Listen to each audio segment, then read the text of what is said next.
ಒಲಸು ದೇಹವ ಒತ್ತು ಅಂದ ಚಂದವೇ ಸ್ವತ್ತು ಎಂದು ಮೆರೆಯಬೇಡ ಓ ಜೀವವೇ. ಬದುಕು ಕನಸಿಗಿಂತಲೂ ಕಠಿಣ ಕ್ರೂರ, ನಿನಗಿರದು ಅದರ ಅರಿವೇ. ಜನ್ಮ ಜನ್ಮಾಂತರಗಳ ಕೆಟ್ಟ ಕರ್ಮಗಳು ಹಂತವಾಗಿ ನಿನ್ನ ಬೆನ್ನಿಗೆ ಅಂಟಿಕೊಂಡು ಅದು ಯಾಮಾರಿಸಿ ನಿನಗೆ ಕೊಡುವ ಪೆಟ್ಟೋ ಘನಘೋರವೇ. ಈ ಕ್ಷಣ ನಿನ್ನ ಕೈಲಿದ್ದೋ ಮರುಕ್ಷಣ ನಿನ್ನ ಕೈ ತಪ್ಪಿ ಹೋಗುವ ಎಲ್ಲವೋ ಕಾಲನ ಕೈಚಳಕ, ಅವನ ಆಟ ಅರಿತವರೇ ಇಲ್ಲವೇ. ಹಣೆ ಬರಹ ಕಾಣದು ಯಾರ ಕಣ್ಣಿಗೋ, ಅದರ ಅನುಭವ ನಿನಗೆ ತಿಳಿವ ಹೊತ್ತಿಗೆ ಮಣ್ಣ ಮುಚ್ಚಿ ಚಿರನಿದ್ದೆಗೆ ಬಿದ್ದಿರುವುದೋ ನಿನ್ನ ದೇಹವೇ. ವಿಧಿ ಬರಹ ಮಾಯೆಗಳ ಬಂಧನದ ಬೀಗವ ತೆಗೆದುಕೊಳ್ಳಲು ನಿನ್ನ ಆತ್ಮದಲ್ಲೇ ಕೀಲಿಕೈ ಇಟ್ಟಿರುವ ಪರಮಾತ್ಮ ಇದ ಅರಿಯಲು ನಿನ್ನ ಆವರಿಸಿದೆ ಮರವೇ.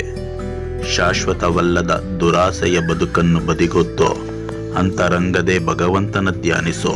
ಸರಿಯುವುದು ಮಾಯೆ, ತೆರೆಯುವುದು ವಿಧಿಯ ಬೇಲಿ, ಮೂಡುವುದು ಜ್ಞಾನದ ಬೆಳಕೋ, ಅದರ ಮೂಲಕ ಸಾಧಿಸಲು ನೀ ಮೋಕ್ಷವ ಪಡೆಯುವೆ. ಈ ಭೂಮಿಯಲ್ಲಿ ನೀ ಜನ್ಮವೆತ್ತಲು ಕಾರಣವೇ ಇದುವೆ.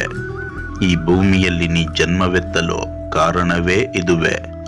ನೀ ಜನ್ಮವೆತ್ತಲು ಕಾರಣವೇ ಇದುವೆ. ಇಷ್ಟವಾದರೆ ಒಂದು ಲೈಕ್ ಮಾಡಿ ಹಾಗೂ ಮರೆಯದೆ ಎಲ್ಲರಿಗೂ ಶೇರ್ ಮಾಡಿ. ನೀವಿನ್ನು ನಮ್ಮ ಅರುಣ್ ತುಮಕೂರು ಕನ್ನಡ ಚಾನಲ್ಗೆ ಸಬ್ಸ್ಕ್ರೈಬರ್ ಆಗಿಲ್ಲ ಅಂದರೆ ಈ ಕೂಡಲೇ ಕೆಳಗೆ ಕಾಣುವ ಕೆಂಪು ಸಬ್ಸ್ಕ್ರೈಬರ್ ಬಟನ್ ಒತ್ತಿ, ನಂತರ ಬರುವ ಬೆಲ್ ಐಕಾನ್ ಮೇಲೂ ಕ್ಲಿಕ್ ಮಾಡಿ.